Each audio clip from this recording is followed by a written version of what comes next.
Okay, guys, welcome back to Gospel News on another edition. Let's go straight to the reason why we are here today. They say that Mazi Nnamdi Kanu's case will be coming up very soon, in no distant time, concerning this issue of access to doctors. And court will give judgment on detained Nnamdi Kanu suit against Nigeria Secret Police, DSS, in July. That is next month. That's when the court will give judgment concerning Mazi Nnamdi Kanu on this particular issue. Let's go into details very quickly and give you the full info here. Now, a federal high court sitting in Abuja has fixed July 20th, 2023 to give judgment on the suit filed by Nnamdi Kanu, the detained leader of the indigenous people of Biafra, IPOB, against the State Security Services, SSS. SSS, Nigeria Secret Police, is also called the Department of State Services, which is DSS. So now SSS, now STB, DSS, the same people.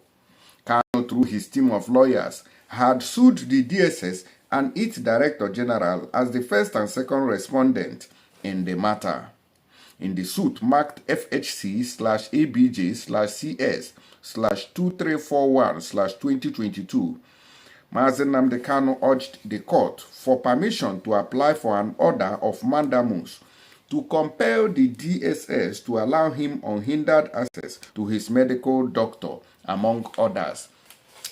So my question on this matter now is Mazi Nnamdi Kanu has filed for permission, to meet with his doctors. My question is there no case or suit that can be filed over the discharge and acquitted judgment given on his behalf in his favor in August, I think, in October. Yes, in October last year. I think so. Yeah, for his release. They discharged and acquitted him, but up till now, they have not released him. So, are you sure DSS will also listen to this one now that we compare them to grant him access to his doctors for this ear surgery that has been, bothering everybody all this while? How do you go?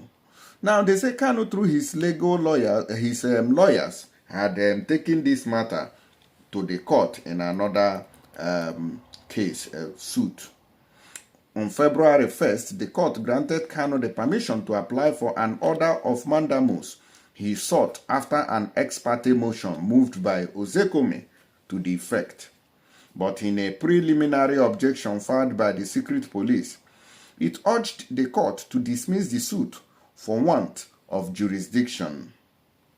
It urged that there were a subsisting judgment of a sister court delivered by Justice Taiwo on June 3, 2022, in suit number FHC/ABJ/CS/1585/2021 between Kanu and the Director General of DSS and two others, wherein the court dealt substantially with the issue of allowing the IPOB leader access to his physician. In a statement released by Ifeanyi Ejiofor Esquire, lead lawyer for Nnamdi Kanu, on Tuesday, detailing the incident of the court proceedings, Ejiofor said his team's application has been held on merit and the court is ready to give its judgment in the next 30 days. So in this month of July, Mazi Nnamdi Kanu's case will be coming up for hearing, because of the denial that the DSS has been denying him access to his medical doctors that are supposed to come and examine him based on these ear problems that he developed after he received torture from the Nigerian DSS in Kenya before he was extraordinarily renditioned back to the country. The statement read, "Today, Onyendu's indefatigable legal team, ably led by the man of letters, Professor Mike Ozekome, San, was on hand to deliver it in the only language the law and the court understand, and it was indeed an excellent outing. The application was heard on its merit and consequently adjourned to the 20th day of July 2023 for judgment. So, but we heard that Barrister Ifeanyi Ejiofor and Mike Ozekome has been sacked. But with this update here, which means that they are still in the case. So how did they sack them? So this is where we have problems. Sacking somebody is not just by mouth, even if they do well or they know they do well. Of course, I know that there could be disagreement, but to say you have sacked somebody you don't even have access to, you did not employ. My brother, my sister, you get as it be. Not be juju be that. So why are they still giving update if they have been sacked? The question when I ask you, if you have answers, please help us through the comment section. Because all the able. Meanwhile, Onyondu's-led counsel, Professor Mike Ozekome San, only yesterday wrote to the Director General of the State Security Service requesting him to allow Onyondu access to his medical doctors visiting to interface with him and receive his formal engagement if satisfied with the outcome of his meeting with them. Be assured, Onyezibu Mochineke, that we shall not leave any stone unturned to ensure that Onyendu did not only regain his freedom, but have that done unconditionally.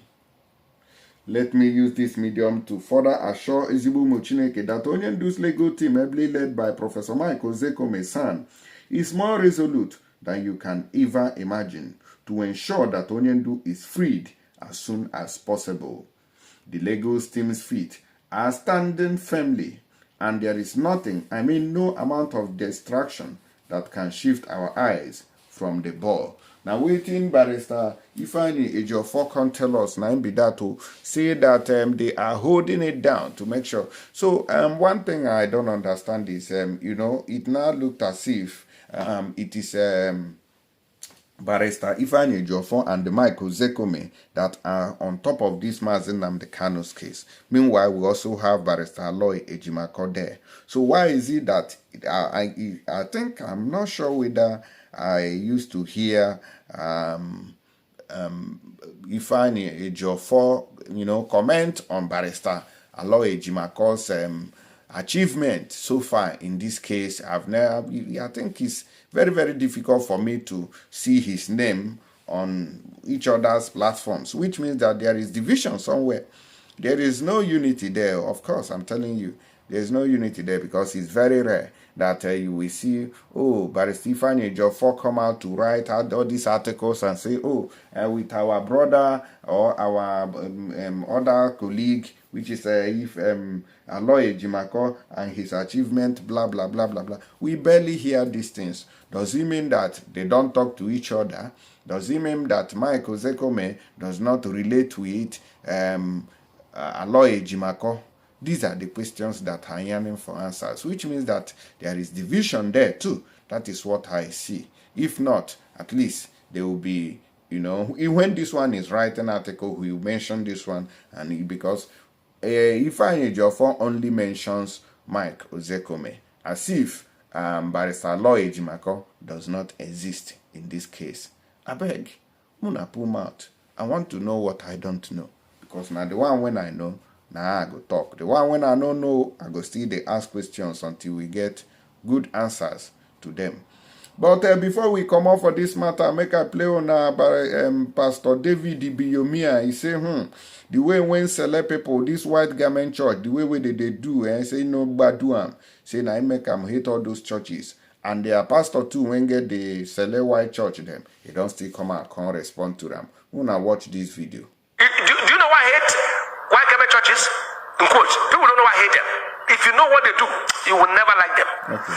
They can take your son name and put inside a bottle of gin and make incantations. Say this boy, this gin is, that's how the boy will be drinking. Ask them to do it. All these Cele prophets. They will take the name of somebody and put inside kakai, hot drink. And then they will read all those demonic psalms. Read them, and then the boy will just like this as I give you a bottle of schnapp. Boy was not drinking before. And that is a Satan, take your hands off. Now stand as your own pastor. Any child under you held down by the devil, I command them, loose in the name of Jesus. By the blood of the covenant, they'll be free right now. He said, wherefore? Look. All right, guys, so now don't see that one. Oh, the things that will shock me.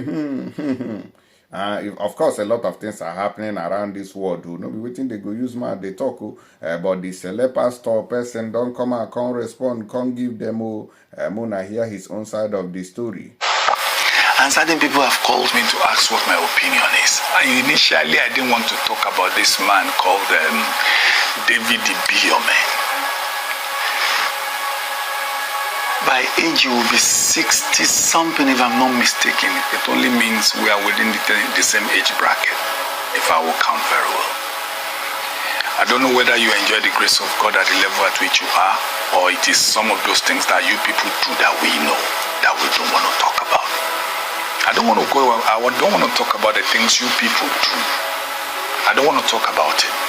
And I think from your experience as a church leader over some decades, you've seen a lot of Pentecostal churches doing a whole lot of terrible things. And I don't think there was a time any white garment church came out to condemn them, to abuse them, or to do something. There are certain people who go into their DM and talk to them. It doesn't matter which denomination they belong, to correct them and say these narratives are wrong. But the word he used, the G.O. David Ibiyeomie, the word he used, I hate, shouldn't be coming from you. Let me give this to you. I think, put me in bracket, I think you are a G.O. of repute at your level. And hearing your followers, hearing you saying you use white, I don't think that is for a church leader to speak derogatorily about another denomination. Do we use what's church that all Pentecostal churches are frauds? Do we use that as a yardstick? Do we use what some of your A-rated people do and say you commit adultery, you do this, a whole lot of scandal on social media? Have we ever used that to adjudge the body of a Pentecostal fellowship as a whole? If you fall victim of one or two individuals, it doesn't make you to condemn every other individual, and you don't use the word hate. As close as Judas was to Jesus, he still betrayed Jesus. It only means within every denomination you have the black sheep. Even in your denomination there are black sheep. But for you to now come out and say, I hate the white garment churches. Do you know the meaning of hate? Are you religious teacher? When Jesus came, he said, I did not come for the righteous but the sinners. Why don't you show them the light with love? Why don't you preach the ministry, the gospel of Jesus, which is love, that all may be one? And you want me to see you tomorrow and love you, respect you, and go check very well. That's your church where you are the GO. 80% of your members are one-time members of the white garment churches. I make bold to say that without reservation. And some of them do have beautiful experience, you know. And even up till now, do you know 70% of those your church members who you do GO over still come to the white garment churches? Don't live in a fool's paradise. And don't live on illusions. And if you're in a glass house, you don't throw stones. Celestial Church of Christ and all white garment churches belongs to Jesus. Our fathers came from Africa. God called them from Africa. Their origin is in Africa. What you carry today is a mental slavery. Is a recolonization through religion to Africa upon the mantra and the mandate you carry, which is the Pentecostal fellowship. All white garment churches, CAC Church of the Lord, Zion, CNS, and Celestial Church of Christ. Our fathers are deep-rooted Africans who were called by Jesus. Through them, God did wrought many miracles attested to all over the world. And today, those churches are still wasking stronger. Don't forget Act of Apostles. apostles at the council of Jerusalem. He said, if this is of men, it will perish. If it was of God, don't let us see you coming against God. And you know we know what you guys do. Don't forget we know. Deeper things you do. I don't want to go into that. I'm going to tell. Don't forget, we know. But as a leader, as a church leader, as somebody who a lot of people look up to, I think you should be careful about the things you say, about the speech you give out on social media or on other platforms. And the word hate is not of God. And I think you will deserve an apology from you.